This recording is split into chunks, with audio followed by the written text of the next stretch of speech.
para Habab yang di Indonesia ini kebanyakan, atau ngakunya bukan kebanyakan, pengakuan beliau sendiri adalah turunan Ba'alwi bin Ubaidillah bin Ahmad Al-Muhajir bin Isa Ar-Rumi bin Muhammad An-Naqib bin Ali Uraidi bin Ja'far As-Sadiq bin Muhammad Baqir bin Azin Abidin bin Husain bin Ali bin Abi Thalib.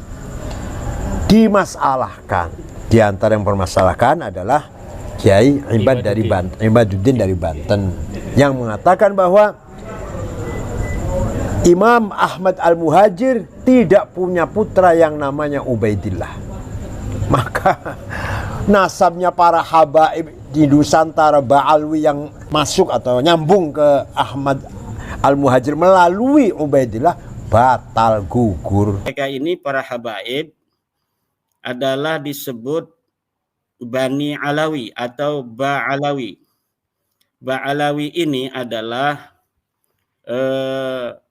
kaumun fil Yaman yantasibuna ila Alawi bin Ubaidillah. Mereka adalah kaum dari negeri Yaman yang menisbatkan diri kepada Alawi. Mereka disebut sebagai Ba'alawi karena mereka punya leluhur yang bernama Alwi. Alwi ini menurut mereka mempunyai ayah bernama Ubaidillah. Ubaidillah ini menurut mereka mempunyai ayah bernama Ahmad bin Isa. Ini Ahmad bin Isa telah sahih di dalam kitab-kitab nasab sebagai keturunan daripada Rasulullah Muhammad sallallahu alaihi wasallam. Ahmad bin Isa telah sahih sebagai turun Nabi berdasarkan uji petik kitab-kitab nasab yang sudah ada di zamannya. Jadi kitab-kitab nasab itu setiap masa itu dicatat oleh para ahli nasab yang ada di zaman itu. Dan Ahmad bin Isa ini mempunyai ayah bernama Muhammad An-Naqib. Muhammad An-Naqib ini mempunyai ayah bernama Ja'far As-Sadiq. Ali Al-Uraidi. Ali Al-Uraidi ini punya ayah bernama Ja'far As-Sadiq. Ja'far As-Sadiq bin Muhammad Al-Baghir. Muhammad Al-Baghir mempunyai ayah yaitu Ali Zainal Abidin. Mempunyai ayah bernama Husain, mempunyai ayah bernama Fatimah, mempunyai ayah bernama Nabi Muhammad sallallahu alaihi wasallam. Ini dari mulai Ahmad bin Isa ini, Mas Yusuf, ini sahih sebagai keturunan daripada Rasulullah Muhammad sallallahu alaihi wasallam. Kemudian ketika diurut ke bawah, Ahmad bin Isa ini kata para habaib mempunyai anak bernama Ubaidillah. Disinilah masalahnya terjadi. Karena saya tidak menemukan nama Ubaidillah ini tercatat sebagai nama anak daripada Ahmad bin Isa. Jadi masih ada masalah besar. Kalau mau selesai, ini habaib ini turunan siapa? Ini titik poinnya. Ahmad bin Isa, beliau wafat tahun 345 Hijriah. Maka untuk mengetahui apakah betul-betul Ahmad bin Isa ini mempunyai anak bernama Ubaidillah, kita harus mencari kitab-kitab di abad keempat. Kalau tidak ada kitab abad keempat, maka kitab yang paling dekat tahunnya dengan abad yang keempat, yaitu abad yang kelima. Kemudian abad ke-6, abad ke-7, abad ke-8, dan abad ke-9. Alhamdulillahnya, di abad kelima itu sudah ada kitab nasab yang dicatat. Dan di sana dicatat nama anaknya Ahmad bin Isa dan tidak ada nama Ubaidillah. Di abad kelima ini ada 3 kitab yang mencatat nama Ahmad bin Isa dan anaknya, tapi tidak ada yang bernama Ubaidillah. Kemudian di abad ke-6 juga demikian, dicatat nama anaknya hanya 3, yaitu Muhammad, Ali, dan Husain. Tidak ada anak yang bernama Ubaidillah. Begitu pula di abad ke-7, abad ke-8, dan awal abad ke-9. Nah, disinilah kekosongan nama Ubaidillah dicatat sebagai nama anak daripada Ahmad bin Isa. Maka dari situ kita katakan bahwa nasab Ba'alawi yang di Indonesia disebut dengan istilah Habib ini terputus daripada Rasulullah Muhammad SAW selama 550 tahun, dihitung daripada mulai wafatnya Ahmad bin Isa 345 sampai adanya pertama kali nasab ini disebutkan dari internal keluarga Ba'alawi sendiri yang bernama Ali As-Sakran. Habib Ali As-Sakran ini menulis sebuah kitab yang bernama Al-Burqatul Musyiqah dan di dalamnya beliau kemudian mencatat nama leluhur-leluhur mereka. Ini disambungkan kepada nasabnya Ahmad bin Isa, disambungkan ke dalam nasabnya Rasulullah Muhammad sallallahu alaihi wasallam tanpa ada referensi kitab yang sebelumnya. Jadi kitab ini adalah kitab yang internal dari kalangan keluarga sendiri tanpa ada referensi disyahidi oleh kitab-kitab eksternal. Maka kemudian mulai dari Ahmad bin Habib Ali As-Sakran ini, nasab ini dicatat, dan kitab-kitab selanjutnya sampai imam-imam yang dikatakan yang ulama besar itu, Imam Ibnu Hajar, kemudian As-Sakhawi, An-Nabhani, yang mencatat nama-nama Ba'alawi sebagai keturunan daripada Rasulullah itu bereferensi kepada kitab Al-Burqatul Musyiqah yang ditulis oleh kalangan Ba'alawi sendiri, kalangan habaib, tanpa ada referensi dari kitab yang sebelumnya. Dari sinilah berapapun kitab yang ada sejak masa Habib Ali As-Sakran itu, siapapun yang menulisnya tidak bisa menyambungkan nasab Ba'alawi kepada Rasulullah karena penulisan itu dari ruang hampa tanpa ada referensi kitab yang sebelumnya. Sementara di dalam sebuah prosedur penelitian nasab, kita membutuhkan untuk mengetahui apakah seorang seorang tokoh yang ada di suatu masa ini adalah sosok historis ataukah bukan, maka kita memerlukan sumber-sumber yang primer, sumber yang sezaman, yang menyatakan keberadaannya pada waktu itu. Seperti adanya inskripsi, prasasti yang kita temukan di batu tulis misalnya, yang kita sebut dengan prasasti batu tulis.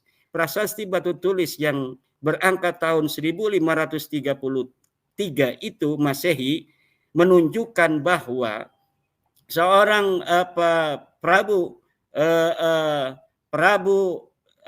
raja daripada Pajajaran itu adalah sosok historis pada zamannya, dibuktikan oleh ditulisnya namanya di batu tulis yang berangka tahun 1533 Masehi tersebut. Itu namanya adalah sumber primer, sumber yang sezaman, yang mengkonfirmasi adanya tokoh ini di suatu masa. Nah, untuk keturunan Nabi tidak perlu inskripsi, tidak perlu prasasti. Kenapa? Karena kitab-kitab nasab sudah ditulis pada masa itu. Tetapi tidak ada yang mencatat Ahmad bin Isa mempunyai anak bernama Ubaidillah.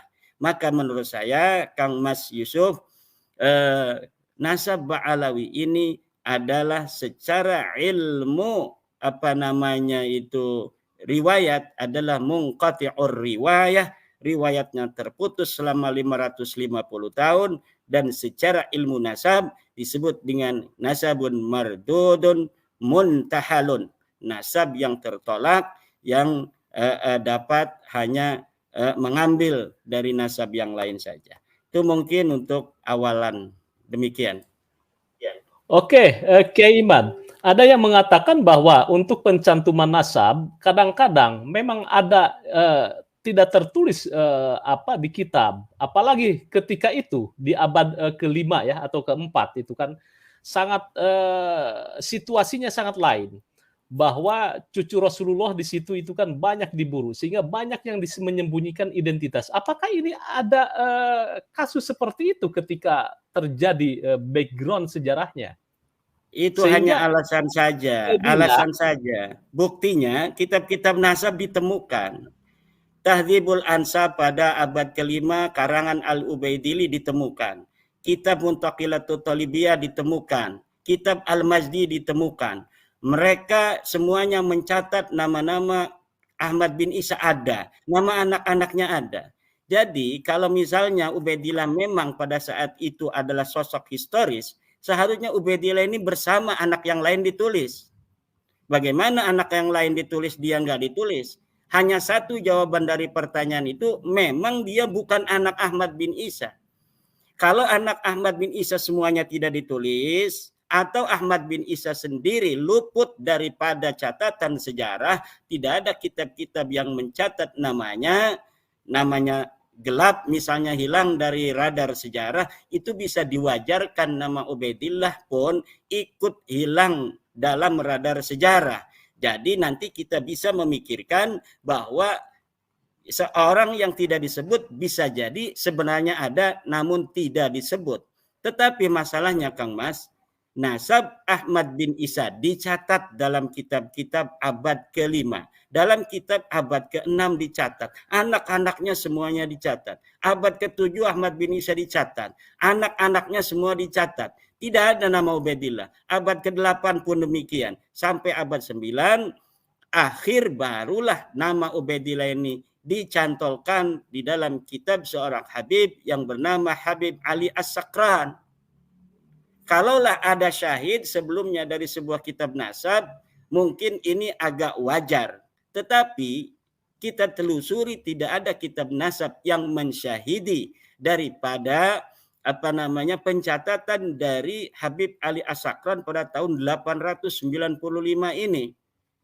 Adapun kitab-kitab nasab yang sekarang ada dari mulai abad 11, abad 10, abad 12, abad 13 mencatat dalam kitab nasab daripada Ba'alawi tersambung kepada Rasulullah itu karena memang sudah ada pendahuluan daripada Habib Ali As-Sakran ini. Jadi semuanya mentok kepada Habib Ali As-Sakran ini. Oke, Kiai Iman, untuk verifikasi nasab, kan banyak polemiknya. Tidak harus dengan kitab nasab, tetapi ada dengan cara lain. Katakan dengan manuskrip keluarga. Manuskrip keluarga seringkali tidak dipublish dalam bentuk kitab. Ini bagaimana ini, Kiai? Kalau manuskrip itu ada, yakin itu manuskrip sudah dikeluarkan.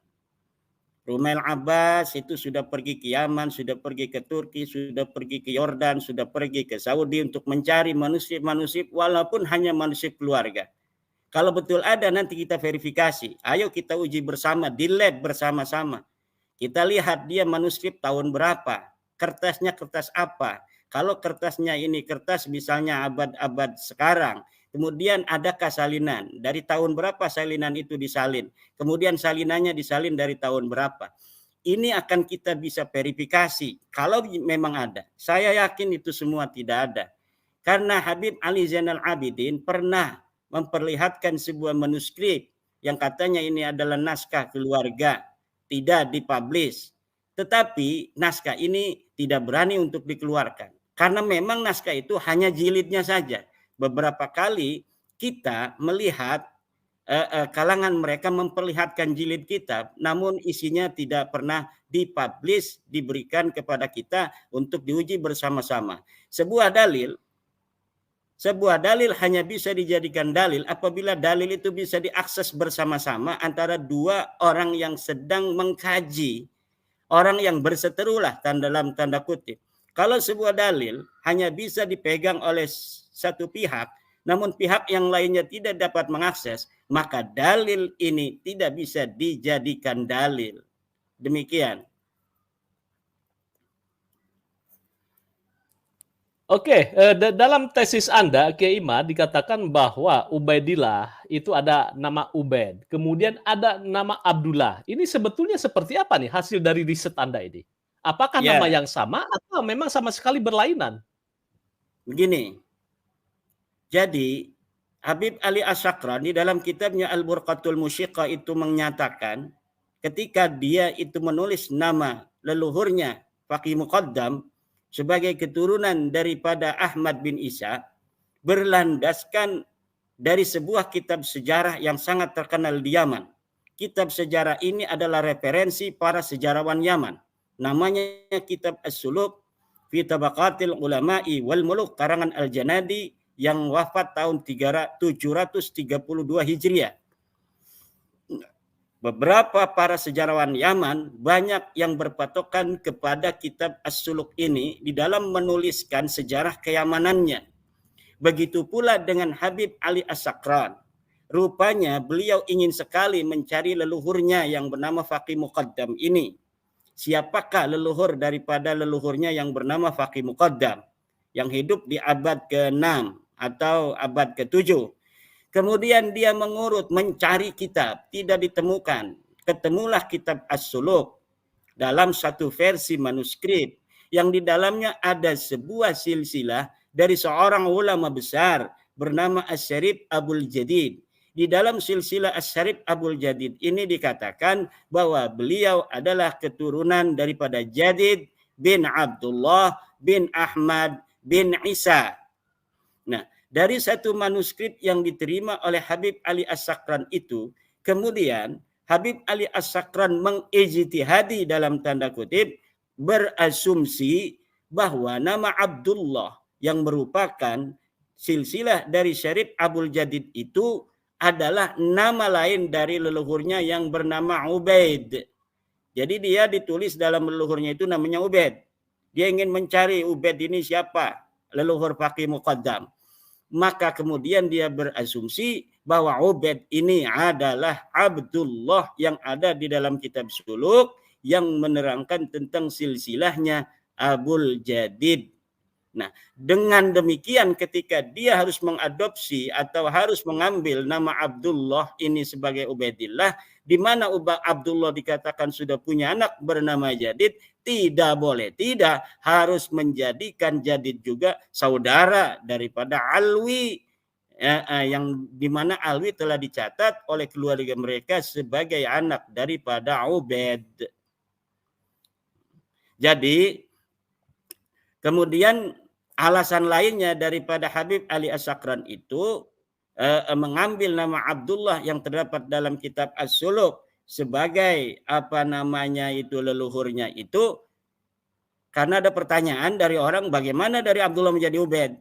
Nah, karena beliau tawadhu, disebutkan di dalam kitab itu kata Habib Ali As-Sakran, karena beliau tawadhu maka nama Abdullah beliau ganti menjadi Ubaid karena tawadhu'nya. Kalau Abdullah kan mananya hambanya Allah. Kalau Ubaid itu hamba kecilnya Allah. Maka karena tawadhu' dia tidak ingin menjadi hamba ya Allah, menyatakan diri. Dengan tawadhu'nya itu dia menyatakan dirinya hanya hamba kecilnya Allah, bukan hambanya Allah.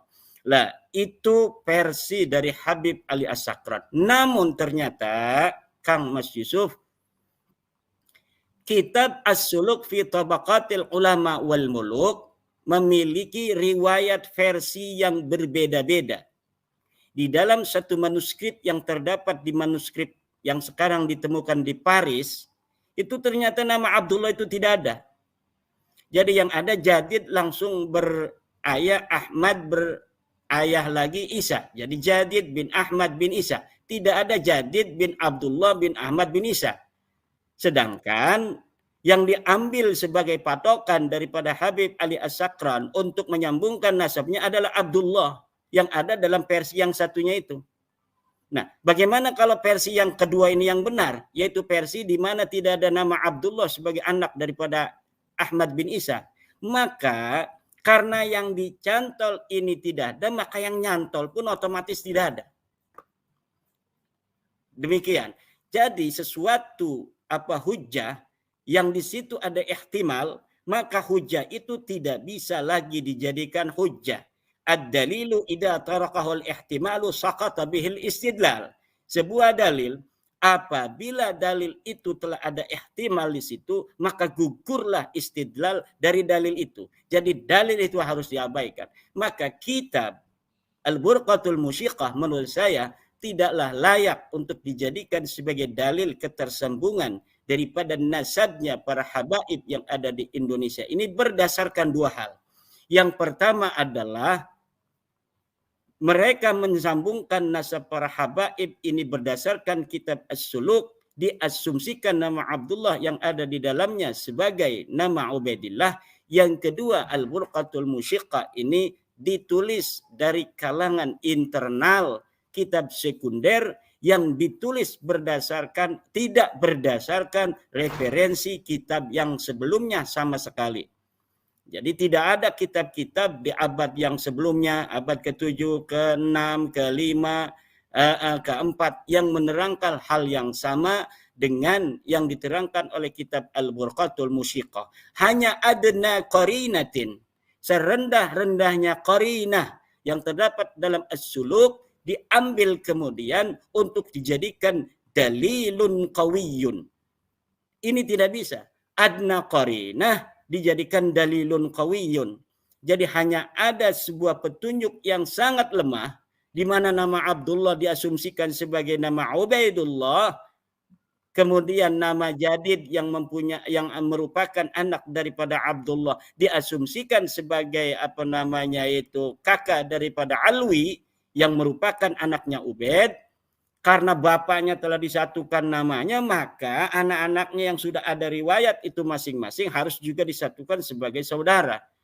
Nah, sementara tidak ada satu dalil dari kitab apapun yang menyatakan bahwa Jadid mempunyai adik bernama Alwi atau Alwi mempunyai kakak bernama Jadid. Ini sama sekali tidak ada ditemukan. Bahkan saya menemukan kitab sebuah manuskrip di abad ke-10 yang menyatakan bahwa Jadid bukanlah dari keturunan Ali Al-Uraidi seperti Ahmad bin Isa, tetapi Jadid merupakan keturunan dari Ja'far As-Sadiq. Di mana Ja'far As-Sadiq, bukan Ja'far As-Sadiq, Musa Al-Kadhim, Musa Al-Kadhim punya saudara bernama Ali Al-Uraidi. Ali Al-Uraidi ini mempunyai anak bernama Muhammad An-Naqib. Muhammad An-Naqib mempunyai anak bernama Isa Ar-Rumi. Isa Ar-Rumi ini mempunyai anak bernama Ahmad. Kemudian Ahmad mempunyai anak 3, Muhammad, Ali, dan Husain. Tidak ada bernama anak bernama Ubaidullah. Tetapi dalam riwayat Al-Burqa ini punya anak bernama Ubaidillah. Nah, katanya juga punya anak lagi Ubaidillah ini selain Alwi adalah Jadid. Sementara di dalam manuskrip abad 10 yang saya temukan, itu Jadid adalah merupakan keturunan Musa Al-Kadhim. Siapa Musa Al-Kadhim? Yang tadi saya sebutkan, kakak daripada Ali Al-Uraidi yang mempunyai satu ayah bernama Ja'far As-Sadiq. Jadi sangat lemah sekali konstruksi nasab Ba'alawi ini dilihat dari sisi ilmu kitab-kitab nasab yang ditemukan oleh para ulama. Baik, Kiai Imad, itu kan dari sisi yang tercatat di dalam kitab. Karena kemudian ada juga saya membaca sebuah artikel bahwa yang mengatakan bahwa kitab dari Fahru Raji itu tidak menjadikan sebuah rujukan primer di Iran atau di Irak. Ini bagaimana? Bahwa ini hanya sekedar rujukan sekunder saja kitab nasab ini. Ya betul, kalau umpamanya itu dikatakan bukan kitab primer, ya tentu kitab primer, sumber primer di dalam sejarah adalah sumber yang ada pada masa orang itu hidup. Seperti Kang Yusuf Mar, kalau umpamanya ingin dipercaya oleh orang lain bahwa pernah bertemu Pak Jokowi pada tanggal 1 Januari, maka kemudian Kang Yusuf Mar memotret dengan ada angka tanggal di dalam potret itu bahwa itu tanggal 1 Januari. Itu adalah sumber primer yang menyatakan bahwa Kang Mas Yusuf Mar ini bertemu dengan Pak Jokowi pada tanggal 1 Januari. Itu namanya sumber primer. Adapun ketika Kang Mas Yusuf ini menulis dalam buku memoir, misalnya ditulis setahun kemudian, bahwa saya pernah ketemu dengan Bapak Jokowi tahun kemarin tanggal 1 Januari, itu namanya data sekunder. Data yang kemudian ditulis berdasarkan hal yang telah terjadi di masa yang telah lalu. Nah, kitab Al-Fahru Raji yang disebut dengan kitab Asy-Syajarah Al-Mubarakah itu dikarang abad ke-6, 597 Hijriah. 597 Hijriah dinyatakan oleh Imam Al-Fahru Razi bahwa anak daripada Ahmad bin Isa hanyalah 3, yaitu Muhammad, yang kedua adalah Ali, yang ketiga adalah Husain. Dari mana itu Al-Fahru Razi bisa memutuskan dengan tegas dalam kalimatnya bahwa anaknya cuma 3 karena Al-Fakhrur Razi itu tinggal di negeri Rai, di mana disebutkan di dalam kitab-kitab nasab keturunan Ahmad bin Isa banyak yang tinggal di negeri Rai, dan Imam Al-Fakhrur Razi bertemu dengan keturunannya di kota Rai, kemudian terjadilah komunikasi atau pencatatan atau sensus dan lain sebagainya, sehingga bertanyalah Al-Fakhrur Razi, kakek kamu yang bernama Ahmad bin Isa mempunyai anak berapa? Ditulis anaknya 3, Muhammad, Ali, dan Husain. Nah, kitab-kitab sebelum Al-Fakhrur Razi ini menyebutkan nama anak-anak Ahmad bin Isa, tetapi hanya menyebutkan sebagian dari anak Ahmad bin Isa. Seperti Al-Ubaidili, Muntaqilatut Talibiyah menyebutkan sebagian anak Ahmad bin Isa adalah Muhammad. Disebutkan sebagian saja. Ya. Tetapi Imam Al-Fakhrur Razi dengan tegas menyebutkan anaknya cuma 3.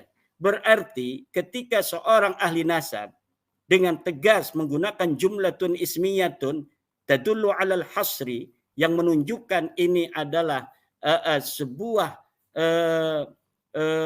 pembatasan daripada anak Ahmad bin Isa, menunjukkan secara ilmiah berdasarkan keilmuannya Imam Fakhrur Razi meyakini seyakin-yakinnya bahwa anak Ahmad bin Isa hanyalah 3.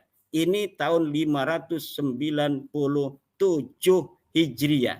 Lalu kitab-kitab setelah itu, setelah Imam Ar-Razi, itu tidak bertentangan dengan kitab Ar-Razi. Dan kitab Ar-Razi tidak bertentangan dengan kitab yang sebelumnya. Ketika sebelumnya menyebutkan nama salah satu anaknya Muhammad, Imam Al-Fakhrur Razi pun menyebut nama anaknya yang bernama Muhammad.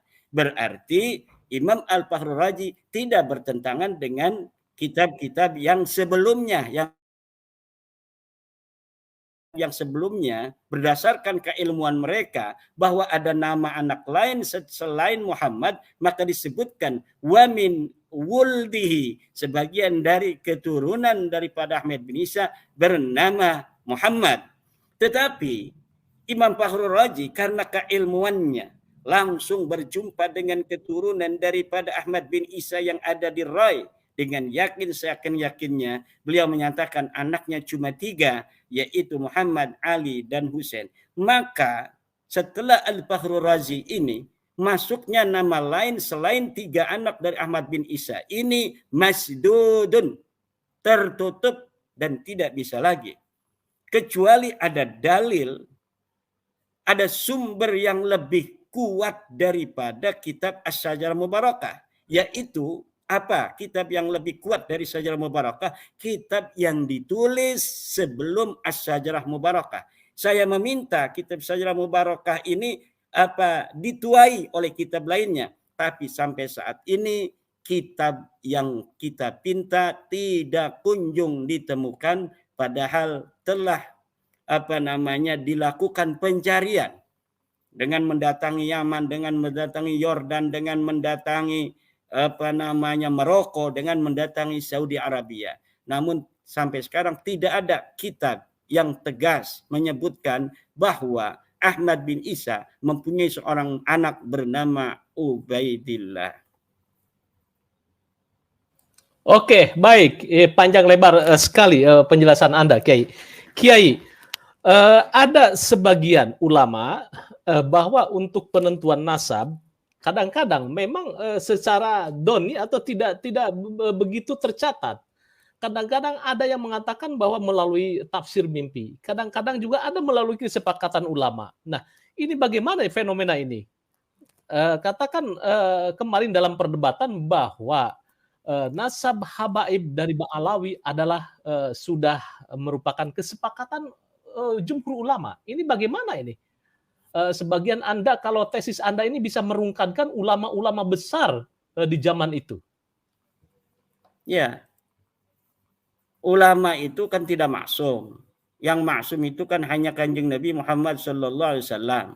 Kalau kita sepakat bahwa ulama tidak maksum, maka kita juga harus menerima konsekuensinya, bahwa ulama juga bisa juga menerima informasi yang salah dari orang lain, kemudian dia husnudzon terhadap informasi itu, lalu dia catat di dalam kitabnya.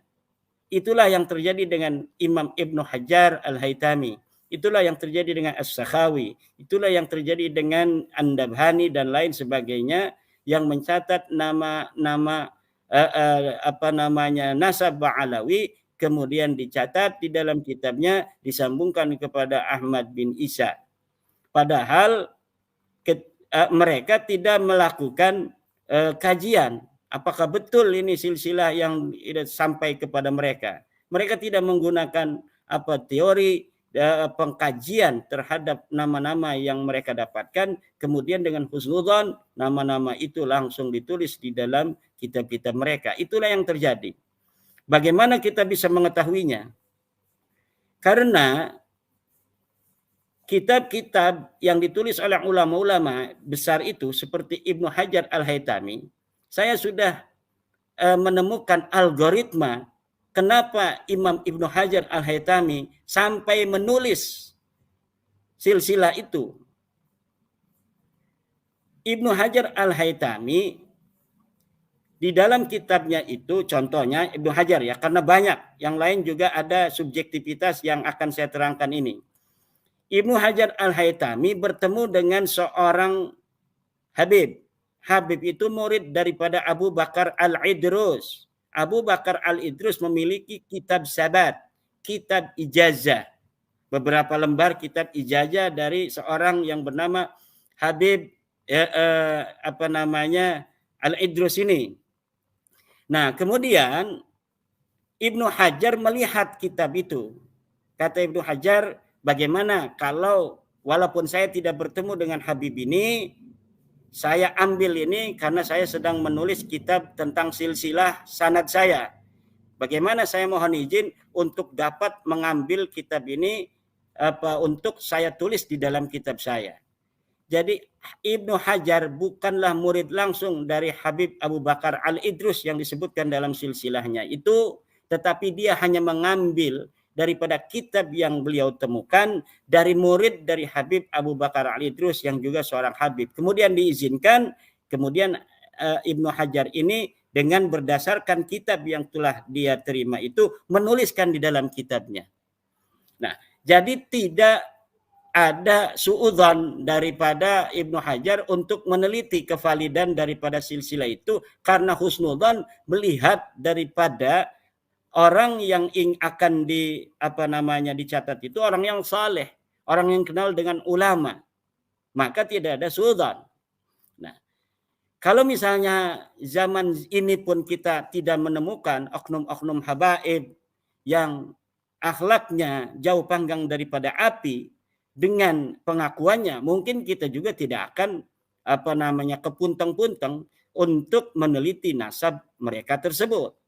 Tetapi karena adanya fenomena pengakuan yang masif di media sosial, pada saat yang sama akhlak mereka tidak mencerminkan daripada akhlak baginda Nabi besar Muhammad sallallahu alaihi wasallam, inilah kemudian yang membuat kita penasaran, ingin meneliti apakah betul mereka ini sebagai keturunan daripada Rasulullah Muhammad sallallahu alaihi wasallam. Dan ternyata setelah ditelusuri bahwa nasab mereka tidaklah tersambung kepada baginda Nabi besar Muhammad sallallahu alaihi wasallam. Ya baik, ada yang mengatakan bahwa Anda itu tidak mempercayai terhadap Imam Ibnu Hajar, padahal beliau adalah ulama besar, ulama Syafi'iyah, sehingga referensi Ibnu Hajar dengan Kiai Imad itu kan jauh sekali itu ya. Mestinya Ibnu Hajar itu sudah lebih dekat lah dengan abad kelima dengan nasab itu. Bagaimana Kiai? Yang menjadi patokan akan sebuah dalil, sebuah bayyinah, bukanlah dekat dan tidak dekat. Apakah dia mempunyai bukti primer atau bukti sekunder yang paling dekat dengan waktu kejadian perkara, yaitu 345. Ibnu Hajar telah saya terangkan tadi algoritma bagaimana beliau sampai menuliskan nasab daripada habaib ini di kitab beliau, karena beliau kebetulan sedang menulis kitab silsilah, menemukan kitab beberapa lembar yang menuliskan silsilah thariqah.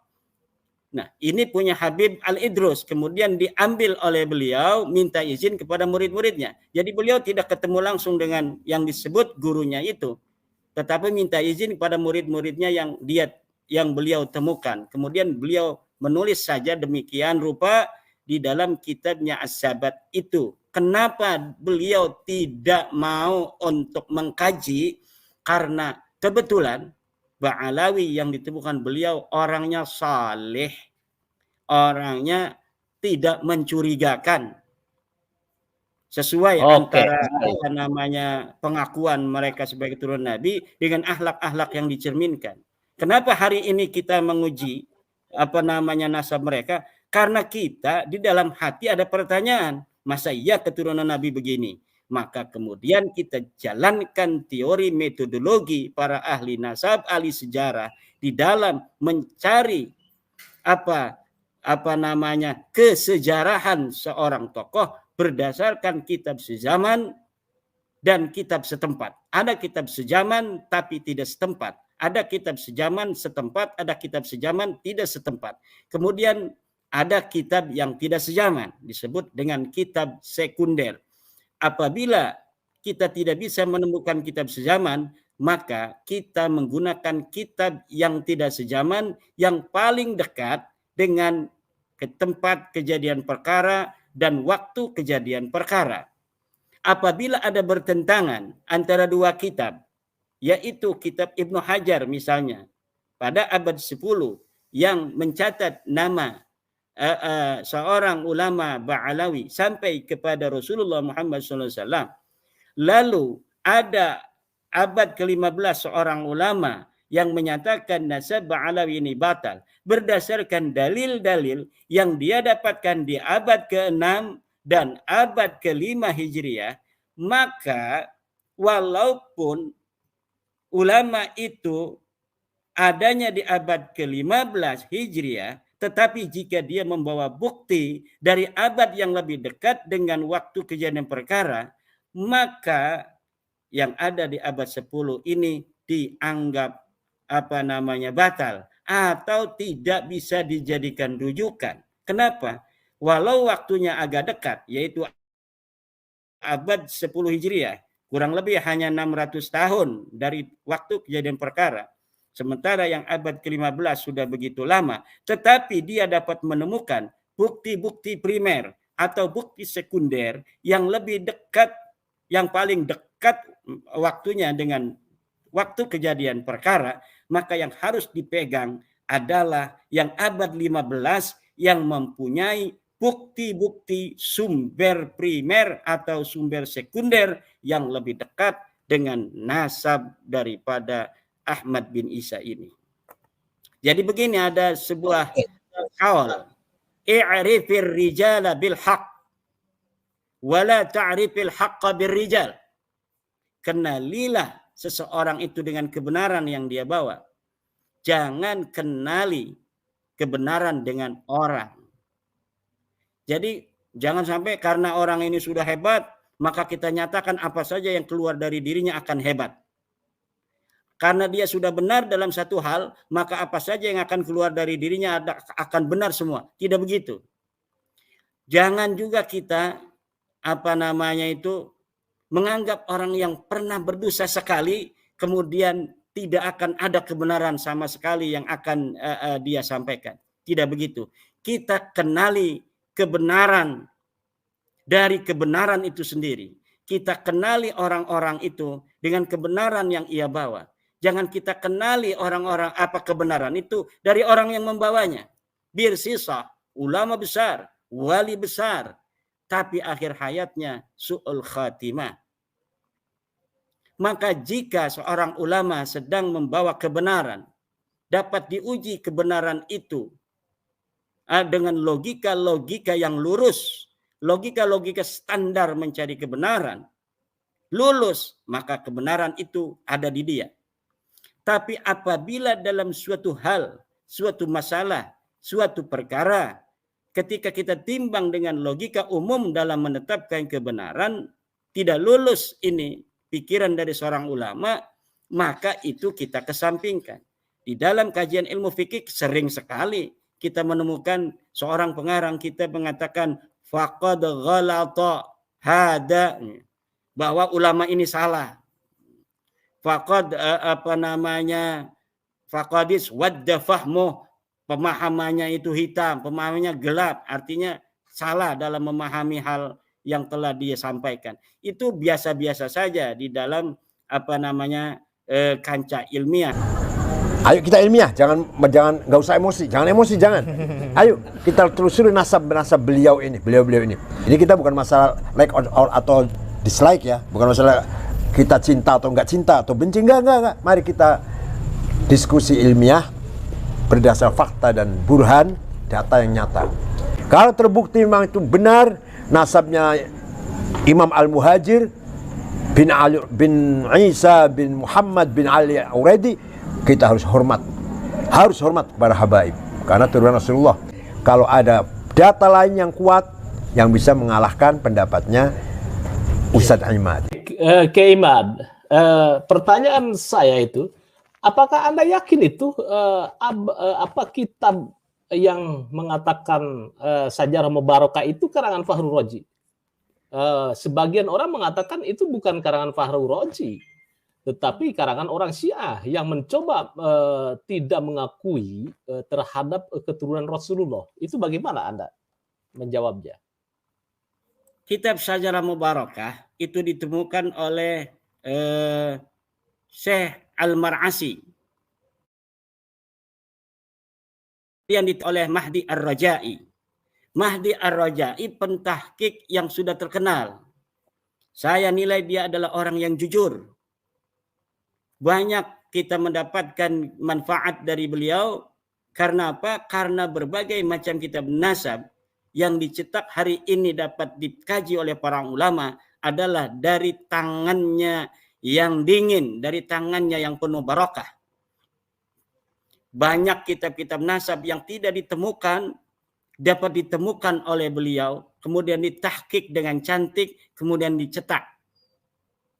Dan beliau itu perlu diketahui pendukung Ba'alawi. Mahdi Raja'i ini pendukung Ba'alawi.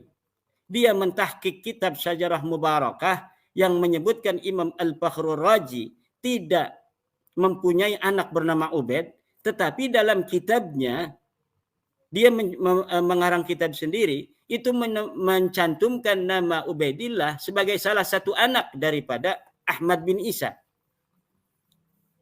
Kenapa saya katakan dia seorang yang jujur? Kalau dia tidak jujur, ketika dia menemukan kitab Sajarah Mubarakah ini, maka akan disesuaikan dengan kitab yang sudah dia karang. Bahwa anak daripada Ahmad bin Isa hanya ada 4. Ditambah Ubaidillah seperti kitabnya. Tapi karena dia seorang yang jujur, maka ketika dia menemukan manuskrip ini, mentahqiqnya, maka dia mencantumkan seperti apa adanya dalam manuskrip itu. Di dalam manuskrip itu anak Ahmad bin Isa hanya 3. Dia sampaikan hanya 3. Anaknya cuma Muhammad, Ali, dan Husain. Kenapa Ahmad Ar-Raja'i dulu sebelum ditemukan Asy-Syajarah Mubarakah mengarang kitab nasab kemudian mencantumkan nama Ubaidillah sebagai anak Ahmad bin Isa? Karena Syekh Mahdi Raja'i ini bekerja di Maktabah Al-Mar'asi. Maktabah Al-Mar'asi ini milik Syekh Al-Mar'asi. Syekh Al-Mar'asi ini adalah teman daripada habaib. Dia mukatabah, saling surat menyurati, saling bertukar informasi tentang silsilah-silsilah. Syekh Al-Mar'asi meminta ke Yaman, ke Hadramaut tentang silsilah orang-orang Hadramaut. Karena memang waktu yang sangat terbatas, katanya saya tidak bisa ke sana, tapi tolong bisa dikirimkan nasab-nasab. Saya lagi menulis kitab nasab. Nah, kemudian ketika Syekh Mahdi Raja'i ini mengarang kitab nasab, juga beliau menyontoh daripada gurunya ini Syekh Al-Mar'asi yang mencantumkan nama Ubaidillah sebagai salah satu bagian anak Ahmad bin Isa. Itu sebelum ditemukannya kitab Syajarah Mubarakah. Lalu ketika beliau menemukan kitab Syajarah Mubarakah, dicetak kitab itu, ditahqiq oleh dia dengan cantik, dia tidak sama sekali menambah daripada nama anak Ahmad bin Isa itu. Ini menunjukkan bahwa kredibilitas seorang Mahdi Raja'i ini sangat tinggi. Integritas moral ilmiahnya sangat bisa dijamin. Oleh karena itu, ketika Syekh Mahdi Raja'i ini mengatakan bahwa kitab ini adalah karangan Imam Al-Fakhrur Razi, saya yakinnya apa yang beliau katakan di dalam cetakan kitab itu adalah sahih. Kenapa? Dia tidak punya permusuhan dengan Ba'alawi, bahkan beliau mendukung Ba'alawi. Bahkan saya mendapat surat dari beliau, walaupun tidak disebutkan nama saya, tetapi surat itu menyatakan isbatnya Ba'alawi dari Syekh Mahdi Raja'i. Dengan berdasarkan itu, bahwa ketika diskursus nasab di Indonesia ini hangat, datang orang Indonesia ke Iran, ke Syekh Mahdi Raja'i meminta isbat, ditulis isbatnya oleh Syekh Mahdi Raja'i, kemudian dikirimkan kepada saya oleh seorang habaib dari WA. Saya baca, saya bukannya sedih karena menerima sebuah isbat untuk Ba'alawi, saya bahagia karena berarti ini menunjukkan kredibilitas, integritas seorang pentahqiq kitab Syajarah Mubarakah ini luar biasa. Dia mentahqiq kitab yang kitabnya ini menganulir kitab yang sudah dia buat, tetapi sama sekali dia tidak rubah isinya. Karena apa? Karena integritas ilmiah seorang muhakkik tidak boleh interpolasi terhadap kitab yang ditahqiqnya sama sekali. Berbeda dengan muhakkik-muhakkik lain dari kalangan Ba'alawi yang saya temukan. Misalnya Abdullah Al-Habsyi, kemudian Al-Attas. Kitab-kitab yang ditahqiq terjadi di sana interpolasi. Termasuk kitab Abnaul Imam yang ditahqiq oleh Jamalul Lail, Yusuf Jamalul Lail. Ini kitabnya hanya beberapa halaman, ketika dicetak jadi ratusan halaman. Di dalamnya tidak diberikan pembeda antara kitab asli dari manuskrip yang ditemukan dengan tambahan dari muhakkiknya. Seakan-akan kitab ini ditulis oleh pengarangnya yang ada di abad ke-5 Hijriah, tetapi sebenarnya isinya telah diinterpolasi, disisipi, ditambahkan daripada kalimat-kalimat dari muhakkik sendiri. Ini berarti integritas ilmiahnya dipertanyakan. Tetapi Syekh Mahdi Raja'i, dia menemukan manuskrip Syajarah Al-Mubarakah. Dia biarkan apa adanya. Dia tahqiq, kemudian dia persembahkan kepada masyarakat muslim. Kitab yang selama ini tenggelam, kitab yang selama ini hilang, tidak diketahui keberadaannya. Kemudian gurunya Syekh Al-Mar'asi mengatakan bahwa ada informasi kitab itu ada di Turki. Kemudian beliau menyuruh salah satu anaknya untuk pergi ke Turki, mempotret kitab ini. Kemudian setelah dipotret, ditahqiq. Setelah ditahqiq, kemudian dicetak, dan sampailah manfaatnya kepada umat Islam. Ini yang membuat geger dunia, bahwa di dalam kitab itu dinyatakan anak Ahmad bin Isa hanya 3, Muhammad, Ali, dan Husain. Masalahnya kita buktikan mana yang betul-betul habaib ke Rasulullah, mana yang tidak benar. Kalau misalnya ada orang yang tidak percaya kepada Syajarah Mubarakah, maka pertama yang harus ditanyakan oleh mereka adalah penyalinnya. Penyalinnya ini apakah ada permusuhan dengan Ba'alawi? Kalau tidak ada permusuhan dengan Ba'alawi, lalu motivasi apa dia sampai menghilangkan nama Ubaidillah? Kalau betul Ubaidillah itu dulunya tercatat, tidak ada. penyalinnya tidak ada urusan dengan Ba'alawi.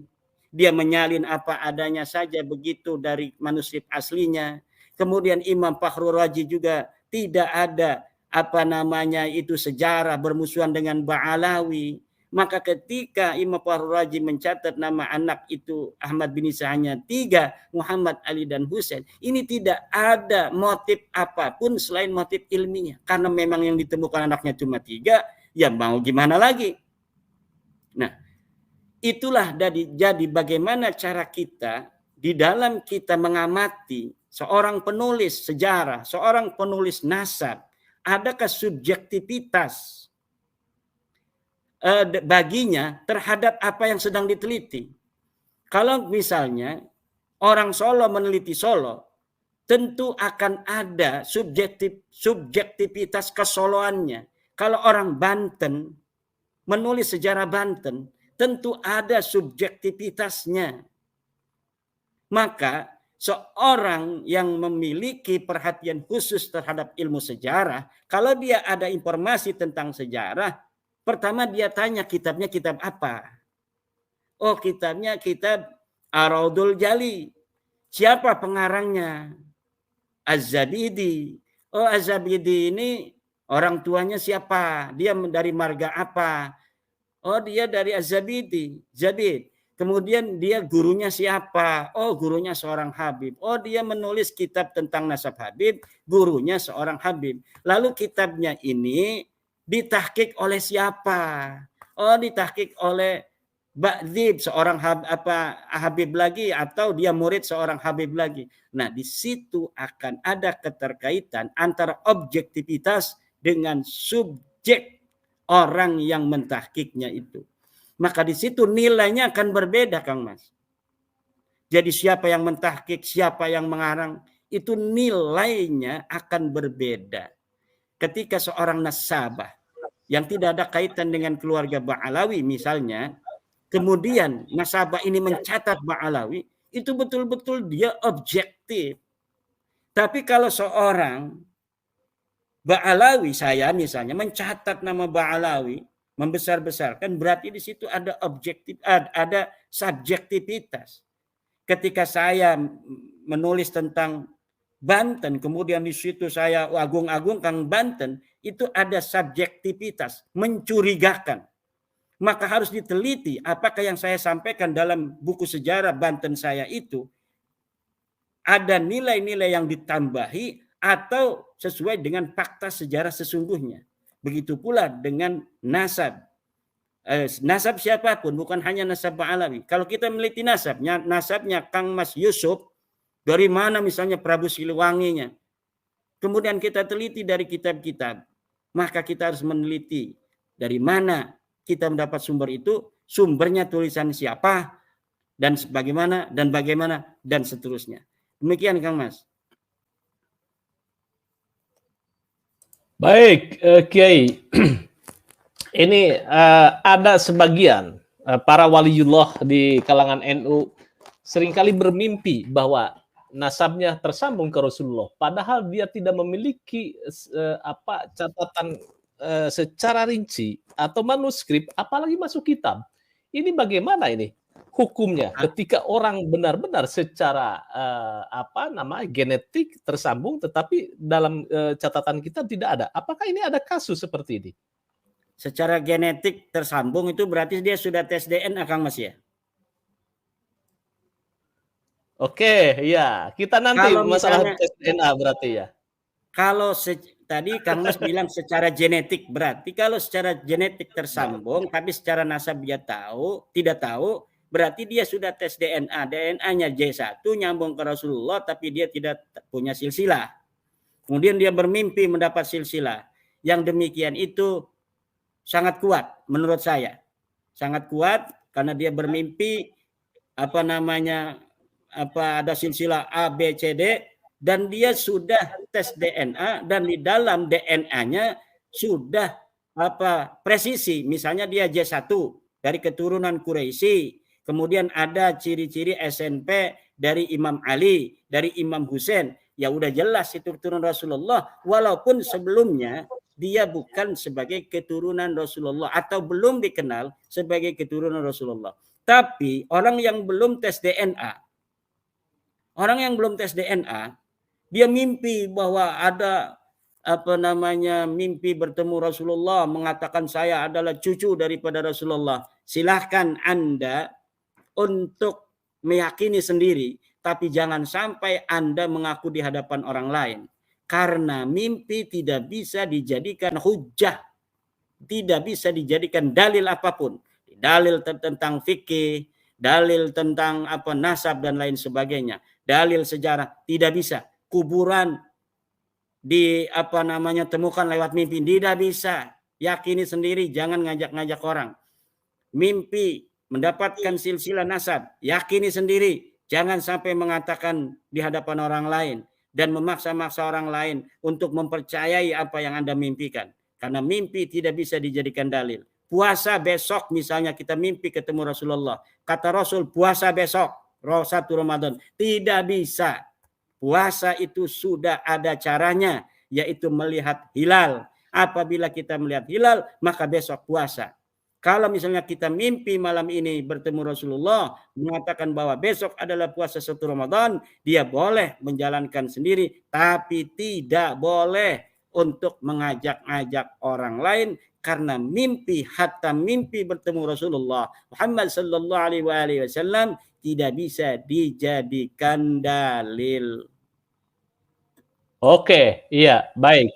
Jadi seseorang merasa dikasih tahu lewat mimpi sebagai zuriyah Rasulullah, tetapi tidak bisa dijadikan sebuah dalil ilmiah. Oke, Kiai Iman. Yang kedua adalah ramai sekali bergesernya sekarang ke tes DNA. Nah, tes DNA adalah sebuah kemutlakan menurut Anda. Padahal di sisi lain tes DNA pun itu kita tidak jelas ini. Siapa barometer tes DNA bahwa saya umpamanya atau Ki Iman tersambung ke Rasulullah atau tidak tersambung ke Rasulullah. Nah, ini sampel yang menjadikan sampel utamanya, sampel primernya. Itu serahkan kepada ahlinya. Ahli-ahli DNA sekarang sudah mengatakan bahwa sampel atau hasil haplograf dari Rasulullah Muhammad SAW sudah ditemukan. Haplograf daripada Nabi Ibrahim sudah ditemukan. Rumusnya ada, bagaimana cara menemukannya. Silahkan lihat di dalam akun dari Dr. Sugeng Sugiharto. Begitu pula Dr. Umar bin Zaid dari Timur Tengah. Itu mereka sudah menerangkan dengan lugas bagaimana caranya kita dapat menemukan haplograf daripada Rasulullah SAW. Kemudian menemukan SNP, STR daripada keluarga Nabi dan keturunannya. Dan sudah ada dari keluarga Nabi yang ada di Timur Tengah, yang ada di Saudi, Yordan, Maroko, Yaman, termasuk di Indonesia 5 orang katanya sudah ada yang mengaku keturunan Nabi yang sudah tes DNA. Di antara mereka dari keluarga-keluarga yang ada di Saudi itu terverifikasi valid sebagai dzurriyyah Nabi, namun dari Ba'alawi ini melenceng. Jadi haplografnya bukan J1 haplograf daripada orang-orang Arab, tapi haplograf G. Ini saya temukan di akun YouTube-nya Dr. Sugeng Sugiharto. Dari berdasar itulah kemudian saya menulis sebuah tulisan bahwa mustahil Ba'alawi ini sebagai keturunan Rasul berdasarkan dari hasil tes DNA 5 orang Ba'alawi Indonesia yang sudah bisa dideteksi di website dari hasil tes DNA itu. Nah, sedangkan kalau saya hanya berdasarkan ilmu kajian ilmiah pustaka, yaitu kesimpulannya adalah mardudatun muntahal. Oke. Baik, ada pertanyaan yang menggelitik. Katakan seseorang sudah tes DNA dan darahnya adalah Quraisy.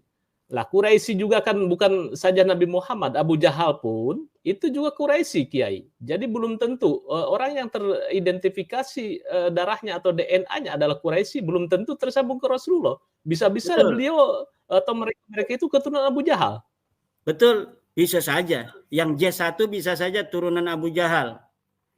Tapi yang jelas mereka keturunan Quraisy. Ciri-ciri orang turunan Rasul hari ini adalah dia harus mempunyai haplo J1 kalau garis lurus laki-laki. Kalau dia yang mengaku turunan Rasulullah SAW hari ini, menurut kesepakatan seluruh pakar DNA, minimal yang saya temui di Indonesia hari ini, bahwa apabila seorang yang mengaku garis lurus laki-laki dari Rasulullah Muhammad SAW, dia harus mempunyai haplogrup J1. Nah, kalau haplogrupnya bukan J1, mungkin saja dia keturunan Rasul dari garis perempuan. Oke, baik. Baik, Kiai Iman. Kalau tesis Anda benar atau kajian Anda benar, kajian kitab Anda benar, jadi ada akan sekitar jutaan ini klan Ba'alawi itu terdistorsi atau terbatalkan nasabnya sampai ke Rasulullah. Apakah ini ada kajian Anda? Saya tadi sempat membaca sekilas bahwa itu ada kasuistik di Arab Saudi atau di Arab yang klannya atau kelompoknya yang sudah termasyhur, kemudian juga yang diyakini sudah tersambung ke Rasulullah, ternyata secara kajian nasab itu tidak tersambung. Ini ada kasuistiknya. Betul. Jadi ya kalau misalnya orang-orang banyak yang tidak bernasab bisa hidup nyaman, bisa hidup dengan tenang di atas dunia ini. Nasab itu bukan segala-galanya. Justru orang-orang yang betul-betul zuriat Nabi itu sama sekali tidak menonjol-nonjolkan nasabnya. Di Saudi segala macam ya biasa-biasa saja. Kasus kita ini kan di Indonesia berbeda gitu. Nah, ini yang harus kita bersama-sama pikirkan. Harus bersama-sama kita insafi, kita sadari bahwa kita hidup tanpa nasab bisa. Banyak teman-teman kita yang tidak bernasab pada Rasulullah SAW, dia bisa jadi seseorang, bisa jadi DPR, bisa jadi MPR, bisa jadi presiden, bisa jadi wakil presiden. Lalu kenapa kita harus ngotot-ngotot bahwa kita harus sebagai keturunan Rasul dan orang harus percaya kita keturunan Rasul? Apakah kita akan mati kalau misalnya kita tidak disebut sebagai keturunan Rasul? Kan tidak. Yang bagi likulli ahadin ayyakuna lahu ghairatun fi hadan nasabi syarif wa dhabtihi hatta la yantasiba ilaihi ahadun illa bihaqqin. Setiap orang harus mempunyai perhatian terhadap nasab Rasulullah Muhammad SAW sehingga tidak setiap orang bisa untuk bernisbat menggabungkan diri dengan nasab Rasulullah SAW kecuali dengan kebenaran yang mutlak. Nah, ini harus menjadi perhatian siapapun. Orang yang mengkaji nasab seseorang yang mengaku dzurriyyat Nabi, dia bukan membenci dzurriyyat Nabi, tapi sedang menjaga kemuliaan dzurriyyat Nabi jangan sampai dimasuki oleh orang-orang yang tidak berhak, yang akan kemudian membawa dampak buruk terhadap nilai, terhadap citra daripada nasab Nabi Muhammad sallallahu alaihi wasallam ini, yaitu ketika orang-orang yang menyantolkan diri kepada Rasulullah kemudian berakhlak yang jauh daripada akhlaknya Rasulullah sallallahu alaihi wasallam. Inna akramakum indallah atqakum. Sungguhnya yang paling mulia di antara kalian adalah orang yang paling bertakwa, bukan orang yang paling punya nasab di antara kalian.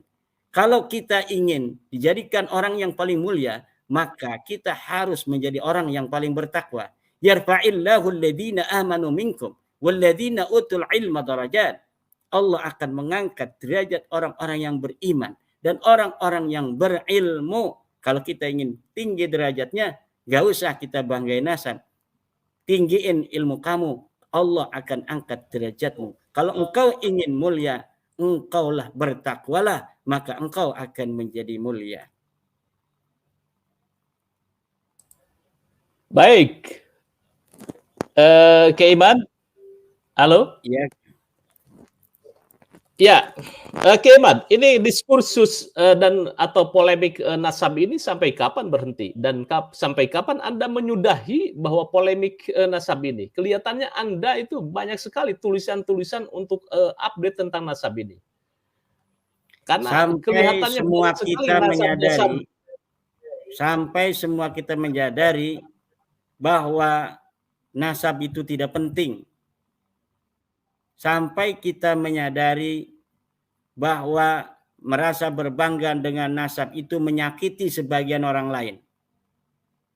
Sampai kita menyadari bahwa apa yang selama ini dilakukan dengan merasa lebih tinggi dari orang lain itu menjadikan nilai-nilai kemanusiaan menjadi rendah. Mending kalau nasabnya benar. Ini udah nasabnya nggak jelas, kemudian merendahkan orang lain. Kita hidup di negara yang realitas keragamannya nyata. Dari berbagai macam suku bangsa. Ada beberapa agama. Kita hidup dengan realitas keragaman. Ayo kita bareng-bareng hidup di Indonesia berdasarkan kemanusiaan yang adil dan beradab. Seperti yang ada di Pancasila. Tidak boleh satu bangsa merasa lebih tinggi dari bangsa lainnya. Hanya berdasar dari asal-usulnya. Orang yang pertama membanggakan asal-usul itu adalah iblis. Ana khairum minhu, khalaqtani min nar wa khalaqtahu min tin. Aku lebih baik daripada Adam. Engkau menciptakan aku dari api, sedangkan engkau menciptakan Adam daripada debu. Sampai kita tidak lagi menyusun strategi untuk agar klan kita dianggap lebih dari yang lainnya, sampai itulah kita akan terus, kita akan menghentikan pembahasan nasab ini. Tapi kalau mereka masih mengkapitalisasi nasab, menganggap rendah orang lain, kemudian menghina, ini bukannya membawa dalil tapi membuat meme-meme. Kemudian menghalangi orang mengaji. Menghalangi orang berceramah. Membuat gerakan-gerakan anti terhadap golongan tertentu. Ya terutama yang pendukung tesis saya. Nah, kalau begini berarti kita harus terus untuk menjalankan ini. Sampai mereka betul-betul merasa, udahlah, kalau mau percaya silakan, enggak juga silakan. Yang penting kita tidak boleh di atas panggung mengatakan kita keturunan Nabi. Tidak boleh juga menghina bangsa Indonesia. Sampai mereka pimpinannya ngomong seperti itu. Maka sampai itulah kita tidak akan berhenti jika itu belum dilakukan. Kita adalah keturunan dari bangsa Indonesia.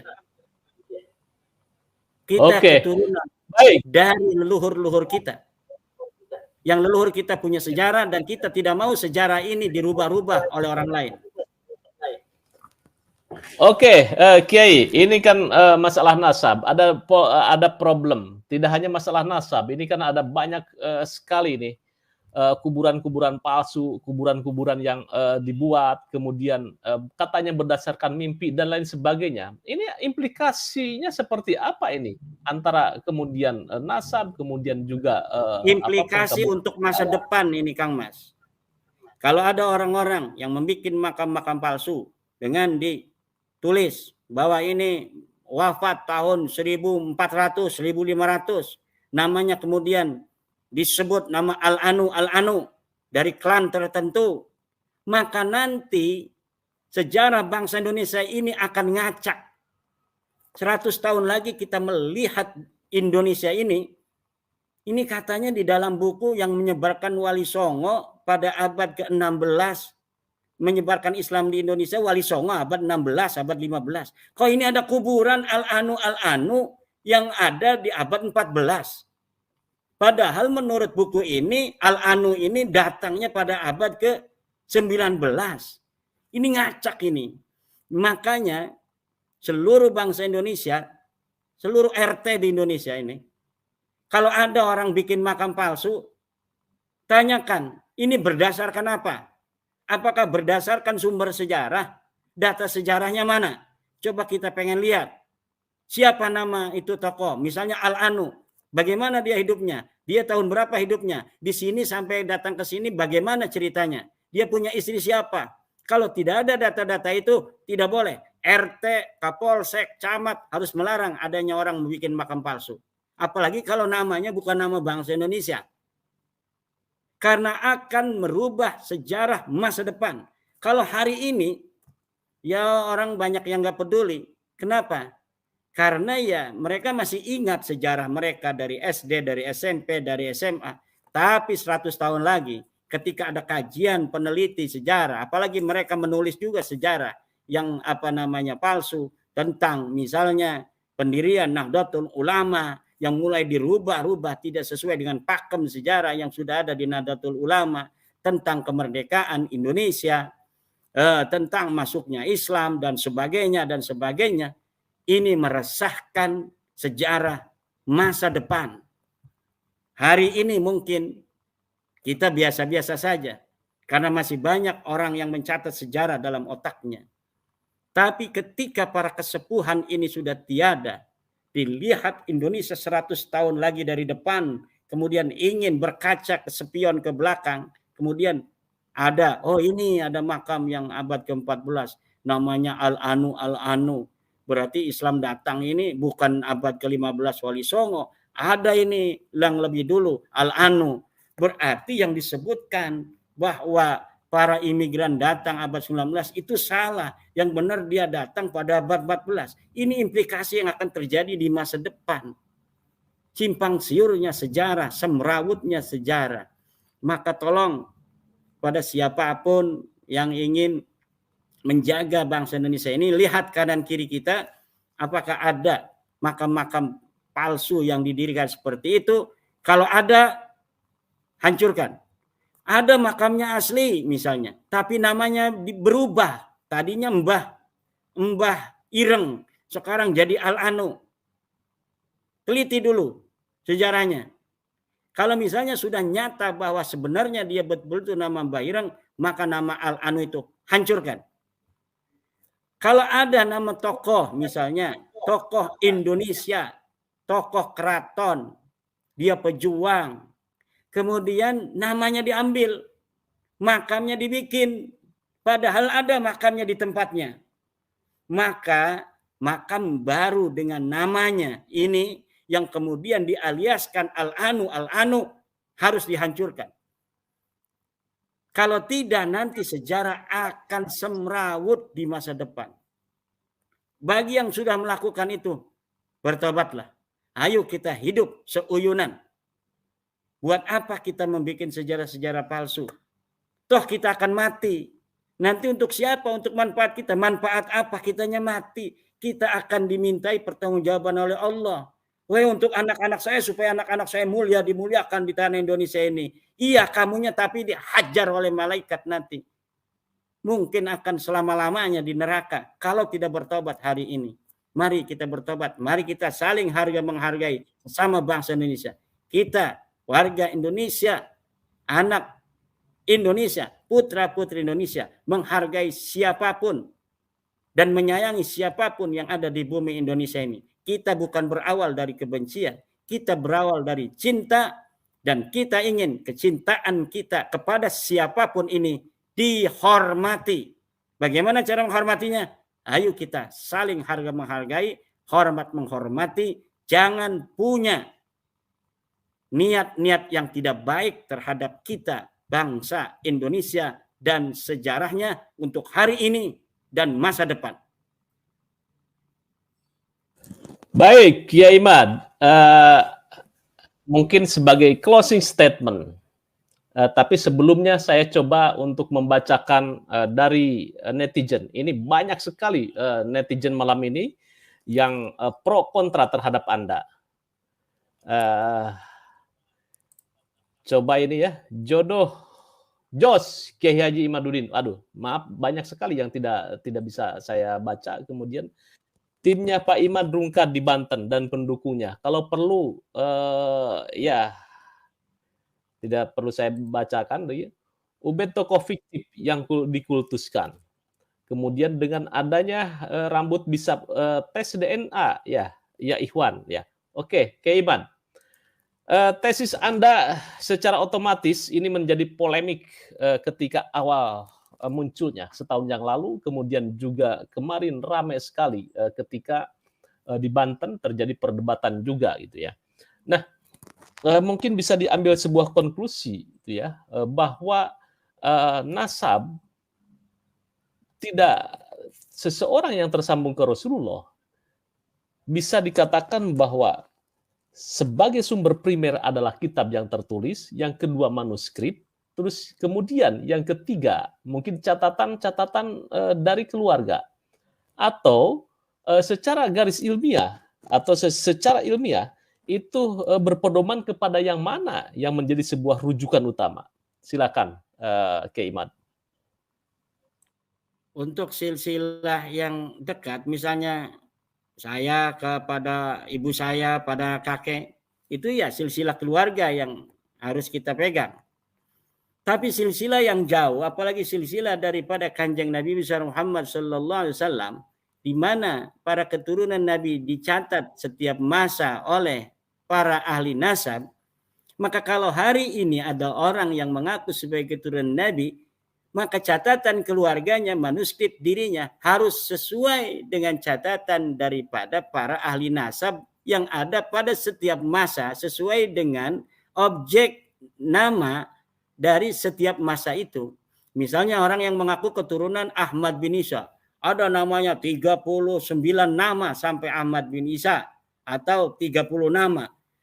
Maka ketika sampai kepada sebuah nama yang dicurigai, maka nama ini misalnya ada di abad 11 Hijriah. Kita cari kitab-kitab nasab abad 11 Hijriah. Betulkah nama A ini mempunyai anak B? Kalau kitab-kitab ada yang pada zaman itu atau yang setelahnya, yang paling dekat, mengkonfirmasi si A ini mempunyai anak B, berarti sahih. Kemudian nama selanjutnya kemudian diteliti lagi, nama selanjutnya diteliti lagi, nama selanjutnya diteliti lagi. Sampai nama Ahmad bin Isa dalam contoh kasus kita. Lah ini abadnya abad keempat, kita teliti di abad keempat, kita tidak menemukan kitabnya, namun kita menemukan kitab yang paling dekat, yaitu kitab yang dikarang 90 tahun setelahnya, yang masih bisa mendeteksi kebohongan. Karena 90 tahun itu 3 generasi. 3 generasi itu adalah kakek, anak, dan cucu. Cucu biasanya masih mencatat nama kakeknya dan mengetahui saudara-saudara daripada bapaknya. Maka kitab yang dicatat hanya mempunyai jeda 3 generasi, ini dapat dipercaya. Berbeda kalau sudah 500 tahun. Ini 345 Hijriah, Ahmad bin Isa wafat, kemudian nama anaknya salah satu baru dicantolkan pada 895 Hijriah. Ini tidak bisa mendeteksi kebohongan. Sementara di tengah-tengah abad ke-6 Hijriah dikatakan namanya, nama anaknya hanya 3, yaitu Muhammad, Ali, dan Husain, tidak ada yang namanya Ubaidillah. Maka ini sudah sampai kepada derajat yakinan ilmiah, keyakinan ilmiah bahwa nasab mereka terputus daripada baginda Nabi besar Muhammad sallallahu alaihi wasallam. Oke. Kalau bisa saya simpulkan bahwa sementara ini bukan sebuah konklusi final bahwa pendapat Anda atau temuan Anda ini adalah bukan sebuah kebenaran mutlak atau final bahwa Habib adalah terputus, karena mungkin ada metode lain yang memberikan sebuah pemahaman bahwa nasab Ba'alawi itu tersambung. Hanya ada satu metode lagi, Kang Mas, yaitu DNA. Kalau berani DNA, selesai. Kalau terkonfirmasi, ya kita taslim kepada mereka. Karena DNA itu sudah ada ahlinya, dan ahlinya secara keilmuan sudah menyatakan itu, bahwa keturunan Rasulullah harus begini hasil tes DNA-nya. Dan mereka akan siap membantu. Bahkan ada donatur yang siap membiayai kalau ada Ba'alawi yang siap untuk tes DNA. Walaupun 5 orang anonim ini sudah tidak sudah tidak terkonfirmasi, gagal dalam tes DNA, tapi belum tentu yang lain gagal kan? Bisa jadi yang lain asli. Oke. Maka jangan takut tes DNA. Kalau masih ingin mengaku di depan publik sebagai Rasulullah, silakan tes DNA. Siapa tahu hasil maksud. Oke, baik. Jadi konklusinya adalah tes DNA menjadi sebuah solusi. Solusi qat'i, solusi pasti bahwa seseorang tersambung ke Rasulullah dan tidak itu lewat tes DNA. Oke. Terima kasih. Jangan lupa like, share, subscribe pada Sewa TV. Wassalamualaikum.